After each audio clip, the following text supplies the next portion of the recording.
Hello दोस्तों, नमस्कार। मेरा नाम है रवि और एक बार आपका फिर से स्वागत है आपके अपने चैनल फिल्मी फंडे पे। दोस्तों, आज हम रिव्यू करेंगे हॉटस्टार की नई वेब सीरीज ह्यूमन की। अब इस वेब सीरीज में क्या है, इसकी कास्ट कैसी है, इसकी स्टोरी क्या है और किस तरीके का प्लॉट लिखा गया है, ये सारी चीजें हम डिस्कस करेंगे इस रिव्यू के अंदर में। तो देरी किस बात की है, चलिए शुरू करते हैं।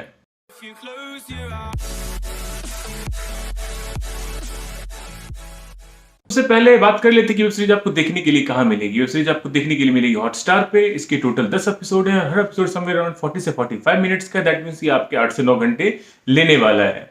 अगर हम बात करें कि इसको डायरेक्ट किसने किया है, इसको डायरेक्ट किया मोजेस सिंह ने और साथ में विपुल शाह ने। अगर बात करें इसकी कास्ट की, तो इसकी कास्ट में आपको देखने के लिए बहुत बेहतरीन एक्टर और एक्ट्रेस मिलेंगे, जिसमें कि शेफाली-सा, कीर्ति कुलारी, सीमा विश्वास, विशाल जेठवा जैसे बेहतरीन एक्टर्स आपको देखने के लिए मिलते हैं।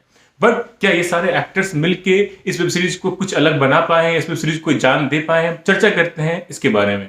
अब अगर वेब सीरीज के प्लॉट की बात की जाए तो वेब सीरीज का प्लॉट काफी अच्छा चुना गया था। प्लॉट अच्छा इसलिए चुना गया था क्योंकि जिस तरीके से एक स्टोरी दिखाने की कोशिश की गई थी, आई मीन कि इस तरह की स्टोरी शायद पहले बनाने की कोशिश नहीं की गई है। हमने इससे पहले द विसल ब्लोअर देखा, जहां पे किस तरीके से जो मेडिकल एग्जाम्स होते हैं उसकी क्या फ्रॉड है, उसके पीछे कितनी बड़ी इंडस्ट्री है और किस तरीके से काम होता है, वो हमें वो वेब सीरीज दिखाती है। बट यहाँ पे दिखाने की कोशिश करिए किस तरीके से हॉस्पिटल्स में स्कैम होता है, जो ड्रग्स और जो दवाइयां बनती हैं वो किस तरीके से ट्रायल्स उनके होते हैं। ये सारी बातें जो दिखाने की कोशिश की है वो एक अच्छी कोशिश थी। वेब सीरीज में टॉपिक तो अच्छा उठाया गया, बट ये वेब सीरीज अच्छी क्यों नहीं बन पाई, इसके पीछे की वजह हम जानते हैं। यहाँ पे अच्छी नहीं बनने की वजह यह है कि डायरेक्टर का फोकस मुझे लग रहा है कि इस वेब सीरीज के मेन टॉपिक से हट के अलग अलग टॉपिक्स पे भटकता चला गया। उस वजह से हम भी एज ए व्यूअर भटक जाते हैं कि क्या एक्चुअल में हमें दिखाने की कोशिश कर रहे हैं डायरेक्टर यहाँ पे। क्योंकि कभी आपको एलजीबीटी इश्यूज देखने के लिए मिलते हैं, कभी कुछ अलग ही कहानी चल रही होती है बैक में, उसकी वाइफ उसके हस्बैंड के साथ, उसका हस्बैंड उसके वाइफ के साथ। तो एक जो मेन मुद्दा था वो दिखाने के बजाय ये बाकी मुद्दों के बीच में डायरेक्टर भटक गए, जिससे कि वेब सीरीज बहुत ही खराब बन गई। वेब सीरीज में आई मीन एक प्रॉब्लम तो ये थी कि जिस तरीके से डायरेक्टर ने प्लॉट पे कंसंट्रेट करके काम नहीं किया, अलग अलग प्लॉट्स में अलग अलग चीजों पे भटक गए। बट अपार्ट फ्रॉम दैट, जिस तरीके की कास्ट लेने के बाद भी उनसे उस तरीके की एक्टिंग वो नहीं निकाल पाए।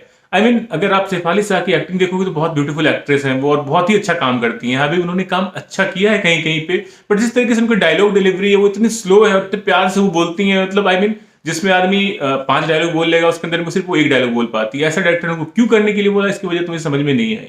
दूसरी बात, जहाँ कीर्ति कुल्हारी अपने माँ बाप के सामने आखिरी कुछ सीन होती है, वहां पे वो जिस तरीके से माँ बाप को बताती हैं चीजें, वो मुझे बड़ी अलग टाइप की लगी कि आपको इस तरीके से दिखाने की कोई जरूरत नहीं थी। क्योंकि हर किसी की अपनी पर्सनल चीजें होती हैं, उसको पर्सनल रखनी चाहिए और हर चीज हम अपने मॉम डैड को नहीं बता सकते हैं। हम बात करके वेब सीरीज में कुछ अच्छा भी है, तो मुझे पूरी वेब सीरीज में सिर्फ एक चीज अच्छी लगी, वो लगी विशाल जेठवा की एक्टिंग।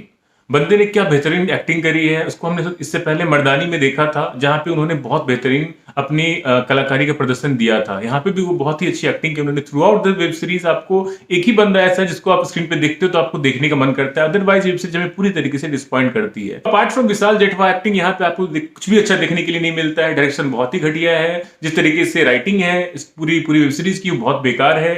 एक्टिंग मैंने बताया कि विशाल जेठवा के अलावा और एक्टर्स की एक्टिंग हमें उतने भाती नहीं है यहाँ पे। अपार्ट फ्रॉम दैट, जो ये 10 एपिसोड बना दिए वो भी बहुत स्ट्रेच कर दिया इन्होंने। वेब सीरीज को इतना लंबा बनाने की कोई जरूरत नहीं थी और आपके साथ 8 कीमती घंटे तो इस वेब सीरीज पे आप बिल्कुल ही बर्बाद ना करें। अगर बात करें रिकमेंडेशन की, तो I will definitely not recommend this movie two any one of you. लेकिन रेटिंग की बात कर ले तो मैं 2 स्टार की रेटिंग इस वेब सीरीज को इसलिए देना चाहता हूँ, सिर्फ विशाल जेठवा की बेहतरीन एक्टिंग की वजह से मैं इस वेब सीरीज को 2 स्टार देना चाहता हूँ। अदरवाइज ये बिल्कुल डिजर्व नहीं करती कोई भी स्टार। तो ये तो था मेरा रिव्यू वेब सीरीज ह्यूमन के लिए। मिलेंगे जल्दी एक और नई रिव्यू के साथ, तब तक के लिए अपना ध्यान रखें, खुश रहें, जय हिंद।